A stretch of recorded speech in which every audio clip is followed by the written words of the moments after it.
పునరుద్ధాన దిన ఆదివారం ఆరాధనలోని వర్తమానము అపోస్తుల కార్యములు 26వ అధ్యాయము 29వ వచనం చదువుకుందాం. అపోస్తుల కార్యములు 26వ అధ్యాయము 29 చదువుకుందాం.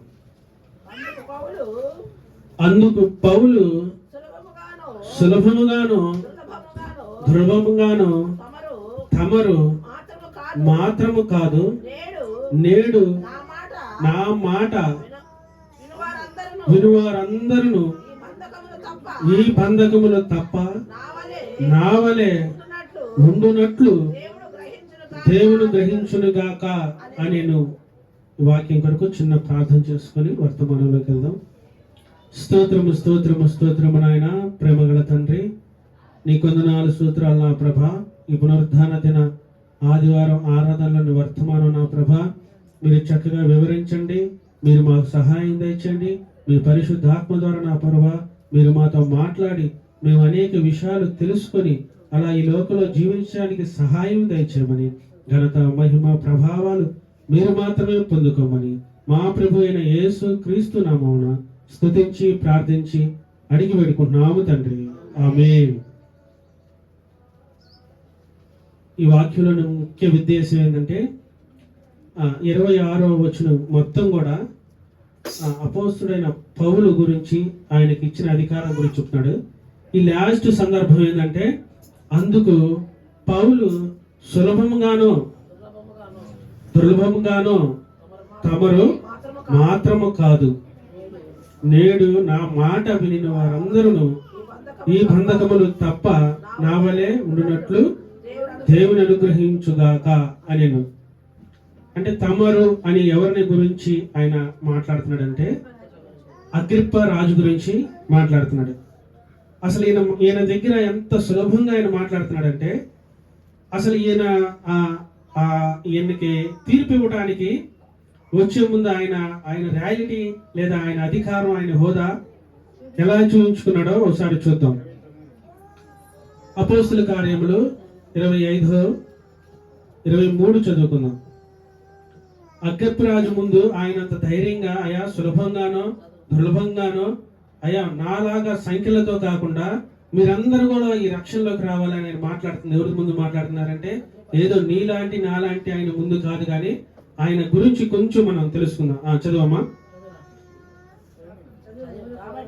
కాబట్టి మరునాడు అగ్రిప్పయు బెర్నీకేయు మిక్కిలి ఆడంబరముతో వచ్చి సహస్రాధిపతితోను పట్టణమందలి ప్రముఖులతోను అధికారముతోను ప్రవేశించిన తరువాత ఫేస్తు ఆజ్ఞయ్యగా పౌలు తేబడెను.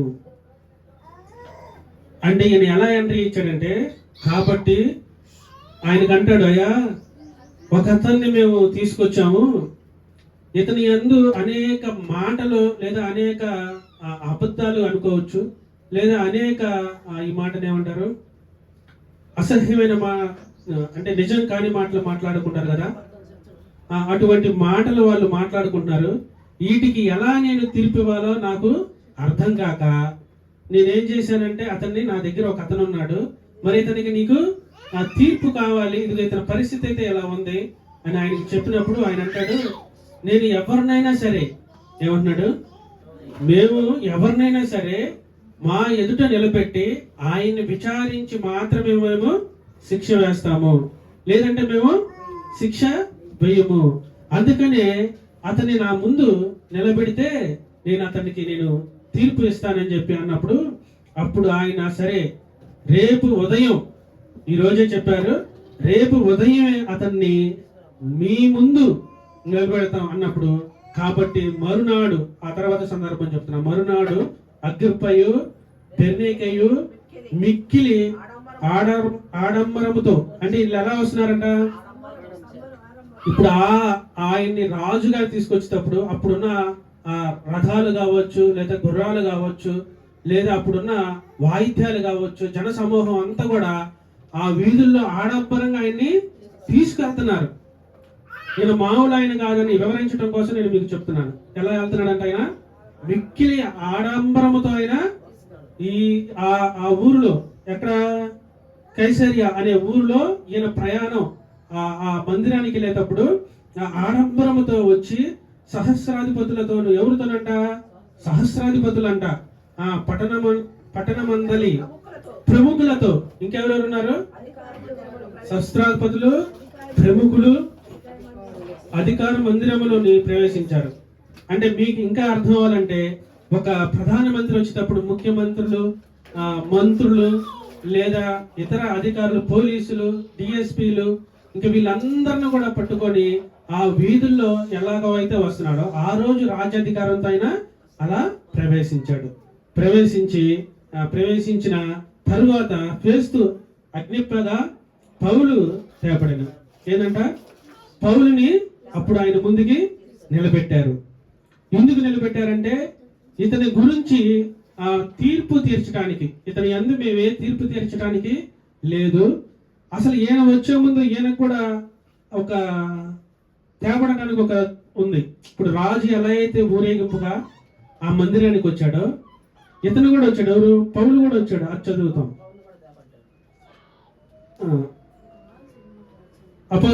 అపోస్తుల కార్యాలు 23 చదువుకుందాం. ఇప్పుడు ఈయన ఆడంబరంతో ఎలా అయితే ఆ అధికార మందిరానికి తేబడ్డాడో ఇతనికి కూడా ఒక సందర్భం కలిగినప్పుడు ఆ సందర్భానికి అనుకూలంగా ఈయన కూడా అక్కడికి తేబడ్డాడు. చదువుదాం 23. పౌలును ఎక్కించి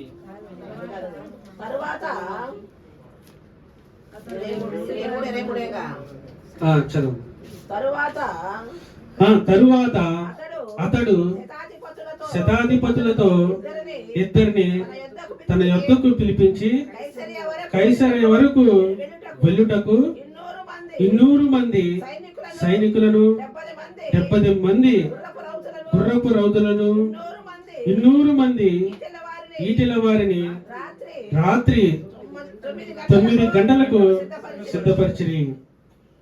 ఏంటంట? ఈయన కూడా ఆ ఊరు తాపట్టడానికి ఈయనేమో రాజధికారంతో వస్తే ఈయనేమో ఒక ఖైదీగా, ఈయనకి ఎలా అంతగా మించిన సెక్యూరిటీతో ఈయన వచ్చాడు. అంటే ఈ మాటను మీరు వాడుక భాషలో చదివితే ఎలా ఉందంటే, తర్వాత అతడు శతాధిపతుల్లో ఇద్దరిని తమ దగ్గరికి పిలిచి కైసరియా వరకు వెళ్ళటానికి 200 మంది, ఏంటంట 200 అంటే 200 మంది సైనికుల్ని, 70 మంది గుర్రపు రౌతుల్ని, 200 మంది ఈటల వారి రాత్రి 9 గంటలకు రండి. అంటే ఆ మాటకు అర్థం ఏంటంటే 200 మంది 70 మందిని ఈటలతో ఉన్న వాళ్ళని కూడా ఈయనకి సెక్యూరిటీగా పెట్టి ఆ ఊరు నుంచి కైసరికి పంపించాడు. అంటే ఈ మందిరంలో ఉండటం కోసం, అంటే ఇక్కడ ఈయనకి రక్షణ పొందటం కోసం. ఎందుకంటే ఈయనకి ఏం జరిగిందంట, అక్కడ శాస్త్రులకు వీళ్ళకి విభేదం కలిగినప్పుడు అతన్ని చంపాలి, అంటే అతన్ని చీల్చివేయాలి, అతన్ని అసలు చంపకుండా మేము నిద్రపోము లేదా ఆహారం తినమని ఆయన మీద కక్ష కట్టినప్పుడు ఆయన ఏం చేశాడంటే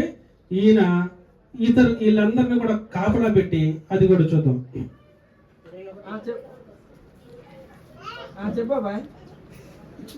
ఇక్కడ ఈయనకి ఈ విషయం ఎలా తెలిసిందంటే, అయ్యా ఇదిగో మీరు ఆ మందిరంలో పట్టుకున్న అతన్ని చంపడానికి కొంతమంది ప్రయత్నిస్తున్నారు అని ఎవరు చెప్పారంటే 23:16లో, అయితే పౌలు మేనల్లుడు, ఎవరంట?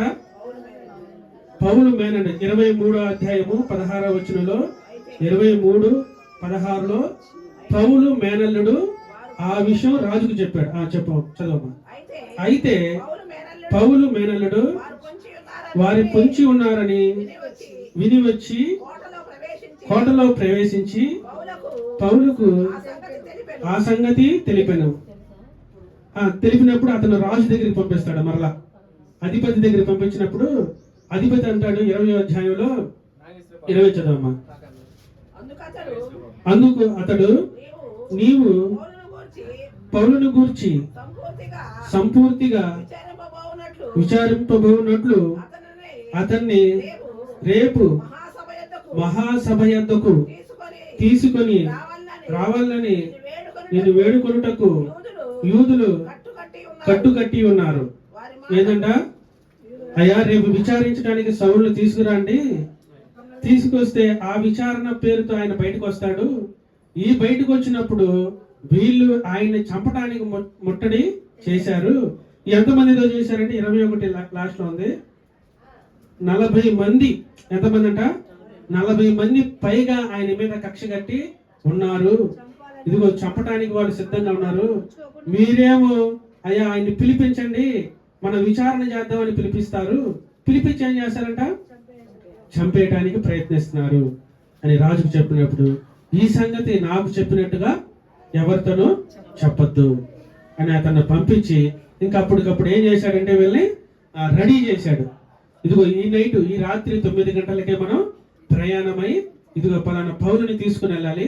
మీరు 200 మంది గుర్రాలని, 200 మంది భటుల్ని తీసుకొని 75 మంది రౌతుల్ని తీసుకొని మీరు వెళ్ళండి అని ఆయన్ని కూడా ఇక్కడికి తీసుకొచ్చారు. ఇక్కడ తీసుకొచ్చినప్పుడు ఇప్పుడు వీళ్ళ గురించి మనం ఎంతగా ఎందుకు మాట్లాడుకుంటున్నామంటే, రాజుకున్న అధికారులు ఏదైతే ఉన్నారో, లేదా ఈయనకున్న హోదా అంటే రోమీని కొట్టడానికి ఎవడు, ఈయనకున్న అధికారాన్ని బట్టి ఆయన్ని చెప్పుకోకుండా ఈ కైసర్ అనే ప్రాంతానికి అతన్ని తీసుకొచ్చారు. వీళ్ళిద్దరు కూడా అక్కడికి వచ్చారు. రేపు పొద్దున పౌలుని మనం విచారిద్దాం అని అన్నారు. ఇలా విచారించడానికి వాళ్ళు పూనుకున్నప్పుడు ఇంకా ఆయన జీవితాన్ని గురించి ఇక్కడ మనం గమనించినప్పుడు 2 సందర్భాలు జరిగినాయి. ఏంటంటే విలువారందరూ పౌలు గారు ఆ సందర్భంలో వచ్చినప్పుడు, అయ్యా అక్కడికి ఆ సందర్భం జరిగేటప్పటికి ఆయన 2 సంవత్సరాల పాపం ఆ ఖైదీగానే ఉన్నాడు. ఆయన గురించి నేను చెప్పుకోవట్లా, అయ్యా నేను బాధపడ్డాను, నేనేమైనా నేరం చేస్తుంటే వాళ్ళు అప్పుడే నన్ను శిక్షించేవాళ్ళు, అప్పుడే నన్ను కొట్టేవాళ్ళు, అప్పుడే నన్ను దూషించేవాళ్ళు, వాళ్ళ చేతుల్లోనే నేను చనిపోయేవాడిని. ఈయన గురించి సాకులు ఆయన ఏమి చెప్పుకోవట్లా. మీరు నాకు న్యాయం చేయండి అయ్యా, మీరు అధికారులు కదా, విచారించి మీరు చేస్తారు కదా, నన్ను విడుదల చేయండి అయ్యా, నేను ఇన్ని సంవత్సరాలుగా బాధపడుతున్నానని ఆయన చెప్పుకోలా. ఇక్కడ ఉన్న మనుషులందరినీ ఆయన గమనించాడు. ఎవరైనా ఉన్నారంట? ఆ విచారణ జరిగేటప్పుడు ముందు మనం చదివాం కదా, 25-23 వచనం. కాబట్టి మరునాడు అగ్రిప్పయు బెర్నీకయు మిక్కిలి ఆడంబరముతో వచ్చి, సహస్రాధిపతులు కూడా వచ్చారు ఆ న్యాయం తీర్చడానికి. ఎవరెవరు వచ్చారు? సహస్రాధిపతులు, పట్టణమందలి ప్రముఖులతోనూ. అంటే ఎవరున్నారు? ప్రముఖులందరూ కూడా ఆ ఊర్లో ఉన్న వాళ్ళు మొత్తం కూడా అక్కడికి వచ్చేసారు. సహస్రాధిపతులు వచ్చారు, అధికారులు వచ్చేసారు. దాని తర్వాత చూస్తే సమస్తమైన జనులు సమూహం కూడా అందరూ కూడా అక్కడికి వచ్చేసారు. అక్కడికి వచ్చినప్పుడు మనలాంటి వాళ్ళు ఏం చేస్తారంటే, అయ్యా నాకు అన్యాయం జరిగింది, నన్ను బాధ పెట్టారు, నన్ను హింస పెట్టారు, నాకే శిక్ష వేయట్లేదు అని మనం టీవీలో చూస్తాం కదా. ఎవరైనా అన్యాయంగా శిక్ష పడ్డప్పుడు వాళ్ళు బయటికి అందరి ముందు తెచ్చినప్పుడు ఏంటంటే వాళ్ళు మొరపెట్టుకుంటా ఉంటారు, తర్వాత బాధపడతా ఉంటారు, నేను ఏమో అన్యాయం చేయలేదు, నన్ను శిక్ష విధించట్లేదు, ఇటు విడుదల చెయ్యట్లేదని మీడియా ముందు ఎట్లయితే గొల్లోరు పెట్టుకొని మొత్తుకుంటారు. కానీ వీళ్ళందరూ ఇక్కడికి వచ్చారు. వీళ్ళందరూ వచ్చారు కాబట్టి వీళ్ళకి ముందు నేను జాలిపడి అంటే జాలి చూపించడానికి కాదు, కానీ ఇదిగో నా సాక్ష్యం వీళ్ళకి చెప్పాలి, ఇదిగో నేను ఎలా మారు మనసు పొందానో వీళ్ళకి వివరించాలి. ఇదిగో ఈ సమయం పోతే మరలా నాకు సమయం రాదు. వీళ్ళు ఏం చేస్తారు? కష్టంగానో నష్టంగానో అవసరమైతే చంపుతారు, అంతకు మించి ఏమి లేదు. కాబట్టి ఇదిగో వీళ్ళ ముందు నేను సాక్ష్యం చెప్పుకోవాలి, నేను వీళ్ళ ముందు గోడు పెట్టి ఏడవకూడదు, నేను బాధపడిందంతా కూడా వీళ్ళకి వివరించకూడదు, దానివల్ల ఎటువంటి ఉపయోగం కూడా వీళ్ళకి లేదు. ఇక్కడ ఎవరెవరు ఉన్నారంటే అధికారులు ఉన్నారు, ప్రధానులు ఉన్నారు, అతి పెద్దలు ఉన్నారు, జన సమూహం అంతా అక్కడ కూడి ఉన్నారు. కాబట్టి ఇదిగో ఈ సమయాన్ని నేను ఎలా వినియోగించుకోవాలంటే, వీళ్ళందరూ కూడా మారు మనసు పొందడం కోసం ఈ సమయాన్ని నేను వినియోగించుకోవాలి. అంతేగాని లోకరీత్యగా ఆయన ఆలోచించలా. ఎలా ఆలోచించాడు? ఈ సమయాన్ని మనం వినియోగించుకోవాలని. అప్పుడు 26 స్టార్టింగ్ లో ఉంటుంది, చదవండి ఇంకా అక్కడి నుంచి. ఇప్పుడు ఈ సమయాన్ని మరుసటి రోజు ఆయన్ని అగ్రిప్ప రాజు ముందు నిలబెట్టారు కదా, అప్పుడు అగ్రిప్పరాజు ఆయనకి ఏమి ఇచ్చాడంటే, ఇదిగో నువ్వు చెప్పుకోవడానికి సమయం నీకు ఇవ్వబడింది అని ఆ మొదటి మాట చెప్తున్నాడు. చూడు, అగ్రిప్ప పౌలును చూచి నీ పక్షమున చెప్పుకొనుటకు నీకు సెలవైనదనియు. అప్పుడు పౌలు అంటే ఇక్కడ ఏమైంది, అదిగో నీ పక్షమున చెప్పుకోవడానికి నీకు సమయం ఇవ్వబడింది. ఏ సమయం ఇవ్వబడింది ఆయనకి? ఆయనకి అన్యాయం జరిగిందని చెప్పుకోవచ్చు, ఆయనకి శిక్ష విధించారు అన్యాయంగా అని చెప్పుకోవచ్చు, 2 సంవత్సరాలుగా ఖైదీగా ఉన్నాడని చెప్పుకోవచ్చు. కానీ నేనేం చెప్తున్నాడు చూడండి, నీ పక్షమున చెప్పుకున్నటకు నీకు సెలవైనది. అప్పుడు పౌలు చెయ్యి చాచి ఇలాగు సమాధానము చెప్పసాగాను. ఇది ఎలా చెప్తున్నాడంటే, చెయ్యి చాపి సమాధానంగా చెప్తున్నాడు. ఎలా చెప్తున్నాడు అగ్రిప్ప రాజా, తమరు యూదులలో నుండి సమస్తమైన ఆచారములను వివాదములను శ్రేష్టముగా ఎరిగిన వారు గనుక. ఏమంటున్నాడు? రాజా, మీకు అన్ని తెలుసు. ఏమేం తెలుసు అంటే, రాజు గురించి ఫస్ట్ వివరిస్తున్నాడు. ఏం తెలుసు అంట? అగ్రిప్ప రాజా, తమరు యూదులలో నుండి సమస్తమైన ఆచారాలు, యూదులు ఏదైతే పాటిస్తారో ఆ ఆచారాలన్నీ కూడా మీకు తెలుసు. వివాదములను విశేషముగా ఎరిగిన వారు అంటే ఆయనకి ఏం తెలుసు? వివాదాలు కూడా, వాళ్ళలో ఉన్న వివాదాలన్నీ కూడా ఆ రాజుకి తెలుసు. సమస్త విశేషముగా ఎరిగిన వారు గనుక యూదులు నా మీద మోపిన నేరములన్నిటి గూర్చి నేడు తమరి ఎదుట సమాధానము చెప్పుకొనబోవచ్చు నేను ధన్యుడని. ఏంటంట? అయ్యా, నేను మీ ముందు నాకు తెలిసింది లేదా నాకు జరిగిన దాన్ని సమాధానంగా మీ ముందు చెప్పుకోవడానికి నేను ధన్యుడినయ్యా అని ఫస్ట్ రాజుగారికి చెప్తున్నా. అనుకొనుచున్నాను. ఏమంటాడు? అనుకొనుచున్నాను. తల్కీతో నా అంటే, తల్కీతో అంటే అక్కడ మాట మీరు అంటే ఒక పదం మనకి మిస్ అయినా వాక్యంలో ఉన్న భావం మనకి పోతుంది. తల్కీతో అంటే తాల్మీతో అంటే ఓపికతో. అయ్యా, మీకు అవన్నీ తెలుసు కాబట్టి కొంచెం ఓపికతో నా మనవి వినవలనని వేడుకొనుచున్నాను. అంటే అక్కడ ఆ భావం మీకు అర్థం అవ్వాలని చెప్తున్నా. ఏమంటాడంటే, అయ్యా, మీకు ధర్మశాస్త్రాల గురించి, దానిలో ఉన్న మంచి కానీ దానిలో ఉన్న చెడు కానీ సమస్తం మీకు తెలుసు కాబట్టి నేను చెబుతున్న మాట ఎలా అనాలి, కొంచెం మీరు ఓపికతో వినండి అయ్యా అని రాజుని అడుగుతున్నాడు. మనవి వినవలనని వేడుకొనుచున్నాడు. మొదటి నుండి యెరూషలేములోను నా జనుల మధ్యను బాల్యము నుండి నేను బ్రతికిన బ్రతుకు ఎలాంటిదో యూదులందరూ ఎరుగుదురు. ఏమంటున్నాడు? అయ్యా, నేను బాల్యం నుంచి నేను ఎలా బతికానో, నేను ఎలా యెరూషలేములో ఉన్నానో, నేను ఎలా ఎవరినైతే ఇప్పుడు మీకు ప్రకటిస్తున్నానో ఆ ప్రకటించిన వారిని నేను ఎలా హింసించానో, ఎలా చంపానో, ఎలా వాళ్ళ ఇళ్లలోకి వెళ్ళి నేను వాళ్ళని సరపట్టి బయటికి తీసుకొచ్చానో ఆ ఏరియాకి వెళ్ళి అడగండి, కావాలంటే నా గురించి ఏదో చెప్తారు. నేనేమి అబద్ధం చెప్పట్లేదు, ఎందుకంటే నేను చేశాను, నేను యెరూషలేములో ఉన్నదే సంగతులే నేను మీకు చెప్తున్నానని అంటున్నాడు. మనవిని వేడుకొనుచున్నాను. చదువు. వారు మొదటి నుండి నన్ను ఎరిగిన వారు కనుక సాక్ష్యమిచ్చుటకు వారికి ఇష్టమైతే నేను మన మతములోని బహునిష్ఠగల తెగను అనుసరించి పరిసీయుడుగా ప్రవర్తించినట్లు చెప్పగలరు. ఇదిగో రాజా, మీరు వెళ్ళండి, నేను ఎలా అంటున్నానో, నేను ఏం చేస్తానో, నేను అక్కడ ఏ అధికారం పొంది ఉన్నానో మీరు వెళ్ళి అక్కడ కనుక విచారిస్తే వాళ్ళందరూ కూడా నీకు ఆ సంగతులు చెప్తారు. పరిశీలుగాను ప్రవర్తించినట్లు చెప్పగలను.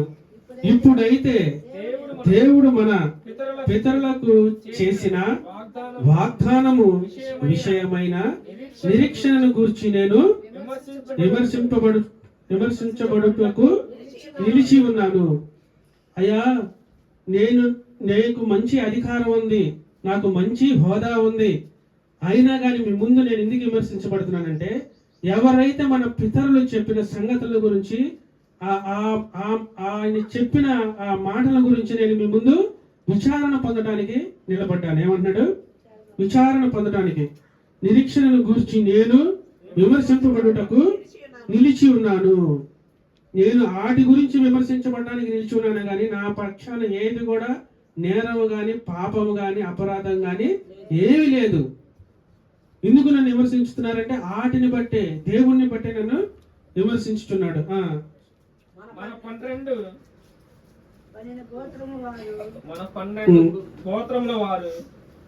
గోత్రముల వారు ఎడతెగక దేవారాత్రులు దేవుణ్ణి చూచుచు సేవించుచు ఆ వాగ్దానము పొందుడని నిరీక్షించుచున్నారు. ఓ రాజా, ఈ నిరీక్షణ విషయమే యూదులు నా మీద నేరము మోపి ఉన్నారు. అయ్యా, మనం ఏదే పునరుద్ధానం ఉందని మేము నమ్ముతున్నామో ఆ నేరమే తప్ప నా మీద కూడా ఏ నేరం కూడా, ఏదైతే మేము నిరీక్షిస్తున్నామో, ఏదైతే పునరుద్ధానం చనిపోయి మరలా తిరిగి లెగుస్తామనే నిరీక్షణ నాకు ఉందో ఆ నిరీక్షణ బట్టే యూదుల్లో నేను విచారిస్తున్నాను. కానీ నేను ఏది వాళ్ళు చెప్పిన అపవాదులు ఏది కూడా నా మీద రుజువు కాలేదు. అందుకని ఆ నిమిత్తమే నేను విచారిస్తున్నాను. చదువు. దేవుడు మృతులను లేపునను సంగతి నమ్మదగినదని మీరేలా ఎంచి ఉన్నారు. నజరేయుడైన యేసు నామమునకు విరోధముగా అనేక కార్యములు చేయవలెనని నేను అనుకుంటుని.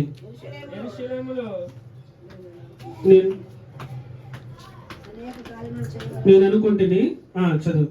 నేను అలాగూ చేసి తిని నేను ప్రధాన యాజకుల వల్ల అధికారము పొంది పరిశుద్ధులను అనేకులను చెరసాలలో వేసి వారిని చంపినప్పుడు సమ్మతించిరి. అంటే ఇక్కడ ఏమందంటే, ప్రధాన యాజకుల దగ్గర ఆయన ఒక అధికారం పొందుకున్నాడు. ఈ ప్రధాన యాజకుల దగ్గర అధికారం పొంది ఎవరైతే ఈ క్రీస్తుని నమ్మటానికి లేదా ఈ క్రీస్తుని అనుసరించడానికి ఉన్నారో వాళ్ళందరినీ కూడా సరసబట్టి వాళ్ళని చంపడానికి ఏమంటే కానీ అధికారం ఉంది. దానికి ఆయన సమ్మతి తెలిపాడు, అంటే అంగీకారం తెలిపాడు. ఎందుకంటే వీళ్ళు చావడానికి కరెక్టే, వీళ్ళు ఏంటంటే పునరుద్ధానం ఉంది, యేసుక్రీస్తు మరలా బతికాడని, ఆయన ఈ లోకంలో జీవిస్తున్నాడని, ఆయన వల్ల రక్షణ కలుగుతుందని అనేకులు చెప్పుకుంటున్నారు. కాబట్టి ఈ యేసు ఆ ప్రవర్తన ద్వారా చెప్పిన ఆయన కాదని నేను నమ్మి వీళ్ళని చంపటానికి నేను ఇష్టపడటమే కాకుండా అనేకుల్ని చంపి వేశాను అని ఆయన ఆ ఉద్దేశంతో ఆయన మాట్లాడుతున్నాడు. ఆ తర్వాత అనేక పర్యాములు సమాజ మందిరాలన్నిటిలో వారిని దండించి వారు దేవ దూషణ చేయనట్లు బలవంతం పెట్టుట చూచితిని.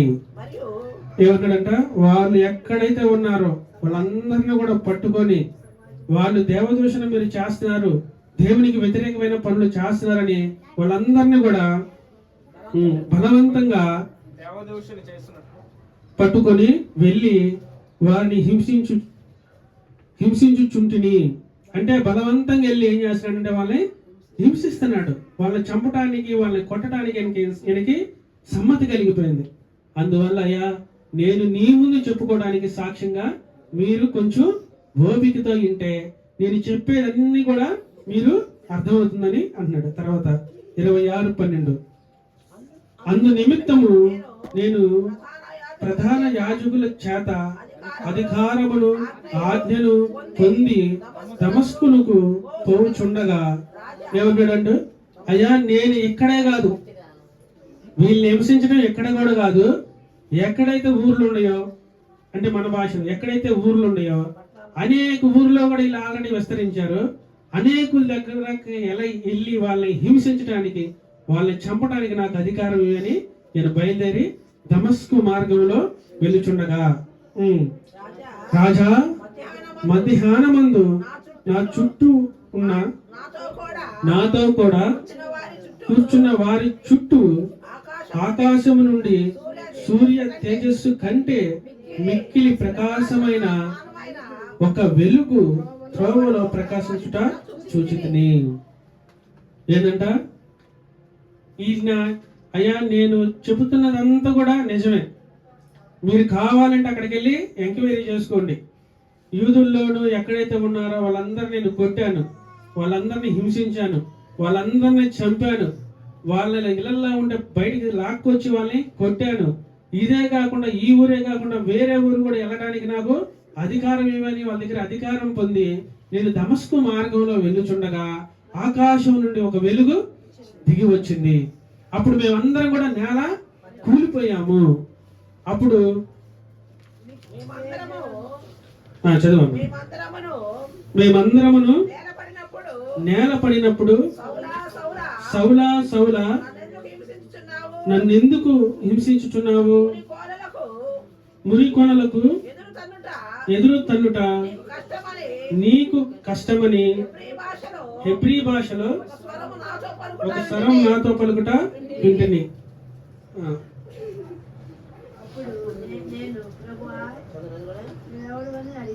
అప్పుడు నేను ప్రభువా నీవు ఎవడవని అడగగా ప్రభువు నేను నీ హింసించుచున్న యేసుని. అయ్యా నేను ఇలాగా కింద పడిపోయి నేను ఇబ్బంది పడుతున్నప్పుడు ఎవరవయ్యా నువ్వు అని అడిగినప్పుడు నువ్వు హింసిస్తున్నా యేసునే. నువ్వు ఎవరినైతే నా పేరిట ఉన్న వాళ్ళందరినీ కొడుతున్నావో, చంపుతున్నావో, హింసిస్తున్నావో, ఎవరి కోసం అయితే నువ్వు నా బయలుదేరి వెళ్ళావో అదిగో అతన్నే నేను మాట్లాడుతున్నాను. ఎందుకు నన్ను హింసిస్తున్నావు? 16 నీవు నన్ను చూచి ఉన్న సంగతిని గురించి నేను నీకు కనబడబోవు సంగతిని గురించి నిన్ను పరిచారకునిగాను సాక్షినిగాను నియమించుటకై కనబడి ఉన్నాను. ఏమంటున్నాడు? అయ్యా ఇంతకాలం నువ్వు హింసిస్తున్నా, ఇంతకాలం నువ్వు చంపుతున్నా, నేను ఎందుకున్నానంటే ఇదిగో నాకు సాక్షిగా నువ్వు నిలబడటానికి, నా సాక్షిగా నువ్వు ఈ లోకలింగా జీవించటానికి, అనేకులకి నువ్వు దుర్మార్గుడుగా, దుష్టుడిగా, నరహంతకుడుగా కనపడ్డావు. కానీ ఇదిగో అలాంటి మనిషిని కూడా దేవుడు కనబడితే మారు మనసు కలుగుతుందని అనేకులు తెలుసుకోవడానికి కోసం నేను నీకు కనబడితిని.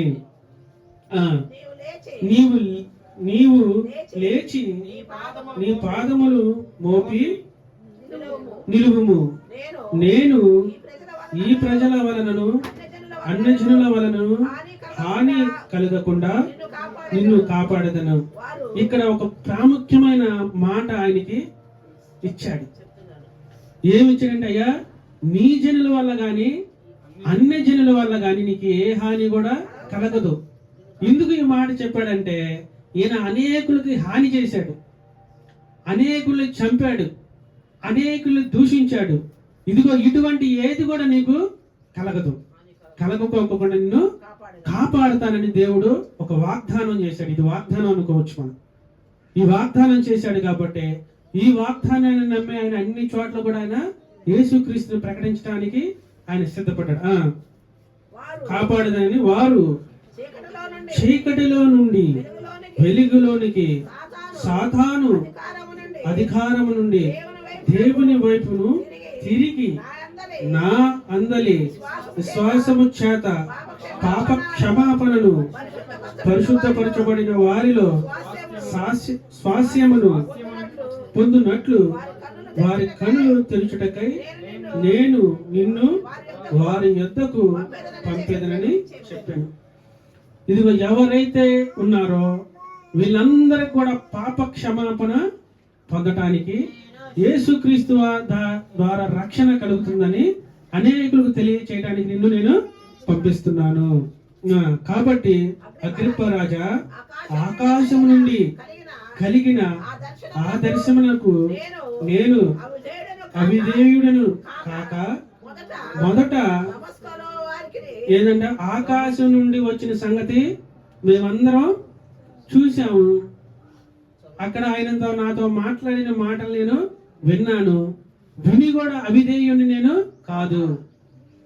అంటే మనలో కూడా చాలా సార్లు దేవుని మాట వింటాము, దేవుడు చేసిన కార్యాలు చూస్తాము, తర్వాత ఏం చేస్తామంటే దేవుణ్ణి మర్చిపోతాము.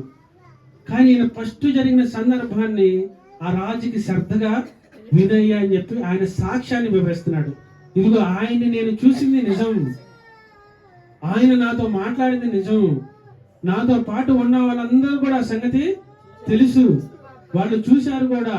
అందుకని నేను అవిధేయుణ్ణి కాదు, నేను తెలివి గలవాణ్ణి, నాకు తెలుసు. తర్వాత మొదట దమస్కులోని వారికి, యెరూషలేములోను యోదయ దేశం అంతటయును, తరువాత అన్ని జనులకు వారు మారు మనసు పొంది దేవుని తట్టు తిరిగి మారు మనసుకు తగిన క్రియలు చేయవలనని ప్రకటించుచున్నాను. అయ్యా, వీళ్ళు ఇప్పుడు దాకా అనేకులు దూషిస్తా, హింసిస్తా, కొట్టుకుంటా, తిట్టుకుంటా నాలాగే ఉన్నారు. ఇదిగో ఇక మీదట అన్ని కూడా వద్దు. దేవుని ఇవ్వాల్సిన ప్రేమ, దేవుడు మనకు చూపించిన ప్రేమ, దేవుడి అనేకుల్ని కరుణించిన ప్రేమ అనేకులకు రావాలంటే వీళ్ళకి ఏం చేయాలంటే మారు మనసు కావాలి. వీళ్ళకి ఏం కావాలంట? మనందరం కూడా మారు మనసు కావాలి. దేవుణ్ణి అంగీకరించడమే కాదు, కానీ మన పట్ల ఏముండాలంటే మారు మనసు పొందాలని ఆయన అనుకుంటున్నాడు.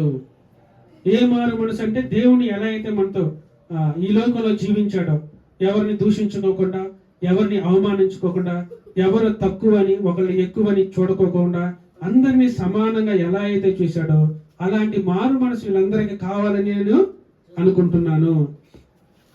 తర్వాత ఈ హేతువు చేత యూదులు దేవాలయంలోను నన్ను పట్టుకొని చంపుటకు ప్రయత్నము చేసిరి. ఇదిగో ఈ హేతువు చేత గాని ఇంక ఏది కూడా నాకును వాళ్ళకి విభేదం గాని గొడవలు గాని ఏమి లేవు. నీ ముందు చెప్పిన అబద్ధ సాక్ష్యాలన్నీ కూడా ఈ కాదు, కానీ ఇదిగో ఈ కారణం చేత వాళ్ళు నన్ను పట్టుకోవాలనుకున్నాడు. అయినను నేను దేవుని వలనైనా సహాయము పొంది నేటి వరకు నిలిచి ఉంటుంది. నేను ఎలా ఉన్నానంట? దేవుని వల్ల సహాయం. మనం ఉన్నాడు చదువుకున్నప్పుడు మనకు ఆ మాట వచ్చింది కదా, నేను నీకు ఏది కాకుండా నిన్ను కాపాడుతాను, నీ జనులు కానీ అన్ని జనుల నుంచి కానీ నిన్ను కాపాడుతానన్న మాటకి ఇదిగో నేను అనేక మార్లు దేవుని సహాయం పొంది ఇప్పుడు నీ దగ్గర రావడానికి నేను నిలబడి ఉన్నాను. ఇది ఎవరి వల్ల అంటే దేవుని వల్లే. ఎందుకంటే ఆయన్ని చేర్చాలని చూశారు, ఆయన్ని కొట్టాలని చూశారు, ఆయన్ని చంపాలని చూశారు, ఆయనకి అనేక విధాల ఒక్కొక్కళ్ళు అయితే నేను ఈయన్ని చంపేదాకా నిద్రపోమేమని శబ్దం చేశారు, అన్నపానాలు పుంచుకోమని శబ్దం చేశారు. అయినా నేను మీ ఎదుట నిలిచి ఉన్నాను అంటే అది దేవుని సహాయంతోనే. క్రీస్తు శ్రమపడి మృతుల పునరుద్ధానమును పొందు వారిలో మొదటి వాడనవును చేత ఈ ప్రజలకు అన్ని జనులకును వెలుగు ప్రచురింపబోవును. ప్రవక్తలను మోషేయు ముందుగా చెప్పిన కాక మరియు ఏమీ చెప్పక అల్పులకును గనులకును సాక్ష్యం ఇచ్చుచుంటిని. తర్వాత అతడు ఇలాగు సమాధానము చెప్పుకొనుచుండగా ఫెస్తు పౌలా, నీవు వెర్రివాడవు, అతి విద్య వల్ల నీకు వెర్రి పట్టిందని గొప్ప శబ్దముతో చెప్పాను. ఏమంటున్నాడు? అయ్యా, మేము దేవుని గురించి సాక్ష్యం ఇవ్వటానికి, అనేకులకు చెప్పటానికి, ఈ కార్యాలన్నీ కూడా మేము ఉన్నప్పుడు అతడు ఇలాగూ అంటే ఏమంటున్నాడంటే నీకు వెర్రి పుట్టింది, నీకు అధిక విద్య వల్ల వెర్రి పుట్టింది. ఎందుకంటే నేను ధర్మశాస్త్రాల్లోనూ యూదుల ఆచారాల్లోనూ పండితుల్లోనూ సమస్తములో కూడా ఆయనకి అన్ని విషయాలు కూడా తెలిసి అన్ని విషయాలు కూడా తెలిసి ఇతనికి ఏమైపోయింది? మతి తప్పిపోయింది. ఈయన ఒక భ్రమ పడుతున్నాడు, పునరుద్ధానం ఉందని ఈయన ఆలోచిస్తున్నాడు. చనిపోయిన యేసునే ఈయన ప్రకటిస్తున్నాడు. అందుకని ఈయనకి ఏం పుట్టిందంట? వెర్రి పుట్టింది. అందుకు పౌలు పౌలు ఆ, ఇట్లను ఇట్లా నేను మహాఘనత వహించిన ఫేతు నేను వెర్రివాడను కాను గాని సత్యమును స్వస్థ బుద్ధి గల మాటలనే చెప్పుచున్నాను. అయ్యా, నేను వెర్రివాడని కాదు, నేను స్వస్థ బుద్ధితో అయితే మనుషులకి అవసరమో, ఏ రక్షణ మనుషులకి అవసరమో అదే నేను చెప్తున్నాను. ఈ మాటలన్నీ మీరు మళ్ళీ మర్చిపోయి ఉంటారు. ఎవరు ముందు చెప్తున్నారు? అగ్రిప్ప రాజా. ఈయన ఎవరు?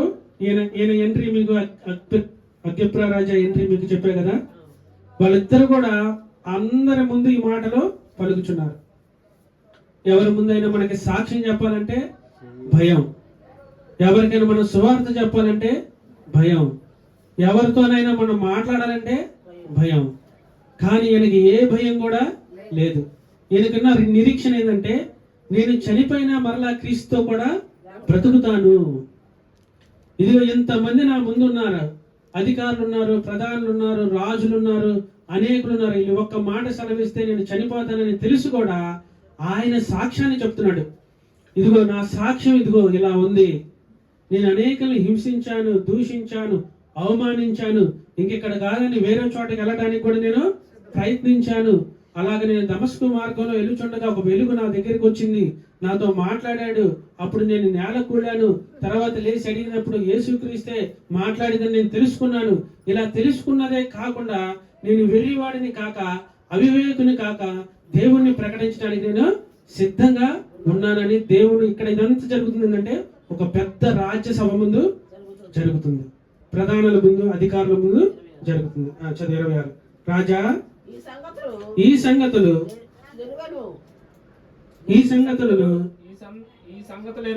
ఎరుగను కనుక అతని ఎదుట నేను ధైర్యముగా మాట్లాడుచున్నాను.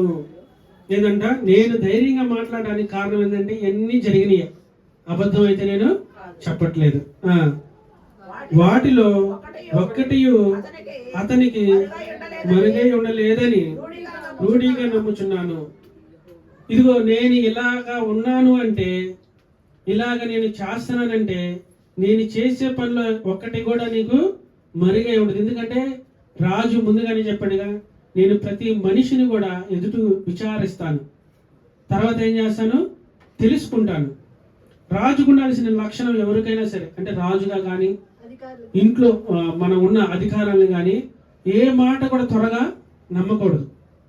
ఎవరో ఏదో మీ పిల్లల మీదో లేదా మీ కోడళ్ళ మీదో మీ ఇంట్లో ఇరుగు పొరుగు వారి మీద ఒక మాట చెప్పగల ఆ మాట నమ్మకూడదు. దాన్ని ఏం చేయాలి? తెలుసుకోవాలి ఫస్ట్, తర్వాత విచారించాలి. నిజమా కాదా దాన్ని నమ్మిన తర్వాత ఆ మాటను మనం వారిని అడగాలి తప్ప ఎవరో చెప్పిన మాటను పట్టుకొని వాళ్ళు కేకలేసారనో గొడవలాడారని చెప్పేసి మనం రూఢిగా నమ్మి దాన్ని విచారించకూడదు. అందుకని ఈ రాజు ఏం చేస్తాడంటే రూఢిగా నమ్ముతాడు, విచారిస్తాడని. ఇదిగో ఇవన్నీ కూడా నీకు తెలుసు కదా, నువ్వు ఆల్రెడీ విచారించుంటావని నాకు తెలుసు అని ఆయనతోనే మాట్లాడుతున్నాడు. తర్వాత ఇది ఒక మూలను జరిగిన కార్యము కాదు. అయ్యా, నేను చెప్పే సంగతులన్నీ కూడా ఒక మూలన జరిగినవి కావు. ఎలా అంటాడంట? ఇప్పుడు నేను చెప్పిన అన్ని కూడా ఎలా ఉన్నాయంట? ఒక మూలన జరిగినాయో, అబద్ధంగా చెప్పేదో, లేదా నేను అబద్ధ సాక్ష్యంగా నీ ముందు పలకటమో నేను కానట్లా. ఇవన్నీ కూడా ఎలా జరిగినాయంట? బహిరంగంగా జరిగినాయి. ఎలా జరిగినాయి? బహిరంగంగా జరిగినాయి. ఈ బహిరంగంగా జరిగినాయే మాత్రమే నేను నీకు చెప్పుచున్నాను. తర్వాత అగ్రిప్ప రాజా, తమరు ప్రవర్తనను నమ్ముచున్నారా? మళ్ళీ ఈయనకే వేశాడు, అటు తిరిగి ఆయనకే ప్రశ్న వేశాడు. ఎప్పుడైనా మనం మాట్లాడేటప్పుడు ఎలా ఉండాలంటే, మనం వాళ్ళు చెప్పిన సమాధానాలన్నీ వినడమే కాదు, దేవుడికి కొంతమంది ఇలా ప్రవర్తనకు ఉన్న లక్షణం ఏంటంటే ఎదురు ప్రశ్నిస్తారు. ఏం చేస్తారు? ఎదురు ప్రశ్నిస్తారు. సమాధానం చెప్పటమే కాదు, వాళ్ళు అడిగిన దానికి ఎదురు ప్రశ్నిస్తారు. అందుకని ఏమంటాడంటే అగ్రిప్ప రాజా, తమరు ప్రవక్తలను నమ్ముచున్నారా? ఎందుకు ఈ మాట అడిగారంటే, ప్రవక్తలు ఆల్రెడీ యేసుక్రీస్తు గురించి అనేక ప్రవచనాలు వాళ్ళు చెప్పారు. తర్వాత నమ్ముచున్నారని నేను ఎరుగుదును. ఏమన్నాడు? మరలా ఆయనే చెప్తున్నాడు. ఎందుకంటే ఆ మాట రాజు చెప్పకూడదు. రాజుకు తెలియపరుస్తున్నాడే తప్ప రాజంతటికి రాజుగా ఏ మాట కూడా ఆయన చెప్పకూడదు. ఎందుకంటే ఆయన నిందితుడు కాదుగా, ఆయన అపరాధం చేసి అక్కడ నిలబడలేదుగా, నేరాన్ని తీర్చడానికి నిలబడ్డాడు. ఆయన మీద నేరం మోపకూడదని ఏమన్నాడంటే, నేను నమ్ముచున్నాను, అదేనా, నేను ఎరుగుదును. ఏంటంటే మీరు నమ్ముచున్నారని నేను ఎరుగుదును. ఎందుకంటే ప్రవక్తలు చెప్పింది ఈయన గురించే కదా. ఇది ఒక రక్షకుడు పుడతాడు, ఆయన కన్యక గర్భవతితో ఈ కుమారుని కంటుంది, ఆయనకి ఇమ్మానుయేలు అని పేరు పెడతారు. తర్వాత ఆయనకి ప్రవచనాలు అయిన ఉండే కదా. తర్వాత అందుకు అగ్రిప్ప, ఇంత సులభంగా నన్ను క్రైస్తవుని చూచుచున్నావే అని పౌలుతో చెప్పాడు. ఏంది, దేవుడిలోకి రావటం ఎంత సులభమా? ఏమన్నాడు? నువ్వు ఎంత సులభంగా వచ్చేసావా? నీ సాక్ష్యం ఎంత సులభమా? నువ్వంత దుర్మార్గుడివి, దుష్టుడివి, చంపేవాడివి, ఇలాంటి వాడివే దేవుణ్ణి అంగీకరించి వచ్చేసావు. ఇదిగో ఈ సాక్ష్యం నువ్వు ప్రవర్తన నమ్మితే నేను ఎలా అయితే నమ్మాను నువ్వు కూడా అలా నమ్ముతావని ఇంత సులభంగా నన్ను క్రైస్తవుని చూస్తున్నావా అంటే సులభం. ఏదంట, దేవుళ్ళో రావటం ఏంటంటే చాలా సులభం. అందుకనే ఏమన్నాడంటే, ఇంత సులభంగా నన్ను క్రైస్తవునిగా చూస్తున్నావా అని అన్నాడు. అందుకని అప్పుడు మనం ఇందాక చదివిన మాట వస్తుంది. ఏంటంటే, అందుకు పౌలు సులభముగాను దుర్లభముగాను తమరు మాత్రము కాదు, నేడు నా మాట వినువారందరూ ఈ బంధకములు తప్ప నావలే ఉండునట్లు దేవుడును అనుగ్రహించు గాక. ఏమంటున్నాడు? రాజు కూడా ఆయన సువార్త ప్రకటించేసరికి వచ్చేసింది, ఎంత సులభంగా నన్ను క్రైస్తవుని చేస్తావా అంటే ఈయనకున్న అవకాశాలన్నీ కూడా సేవా పరిచర్యకి, దేవుణ్ణి గురించి బోధించటానికి, దేవుళ్ళలోకి అనేకుల్ని మార్చడానికి, ఆ పాపం అనే బంధకాల నుంచి విడిపించడానికే వాడాడు. అందుకని లాస్ట్ సమయంలో రాజే ఆ మాట అన్నాడండి. అక్కడ ఉన్న వాళ్ళు ఎంతమంది మారు మనసు పొందుంటారు? ఈ మాట ఎవరు అంటున్నారు? అగ్రిప్ప రాజా అంటున్నాడు. ఇదిగో ఎంత సులభంగా నన్ను క్రైస్తవుని చూస్తున్నావా అంటే రాజుకే సువార్త చెప్పగలిగే ధన్యత ఆయనకు వచ్చినప్పుడు ఆయన విడిచిపెట్టుకోకుండా, ఆయన కష్టాలు కానీ, ఆయన బాధలు కానీ, ఆయన ఇబ్బందులు కానీ, 2 సంవత్సరాల చెరసాల్లో ఉన్నది కానీ, ఆయన కొట్టింది కానీ, దూషించింది కానీ, ఆయన చంపాలని చీల్చింది కానీ, ఆయన ఒకానొక సమయంలో అయితే అక్కడి నుంచి వాళ్ళు తప్పించడానికి ఆయన మోసుకొని వెళ్ళిపోయారు. ఇలాంటి అన్ని అయ్యి ఆయన చెప్పుకోకుండా దేవుని సువార్తను, ఆయన సాక్ష్యాన్ని చెప్పడానికి మాత్రమే ఆయన ఇష్టపడ్డాడు.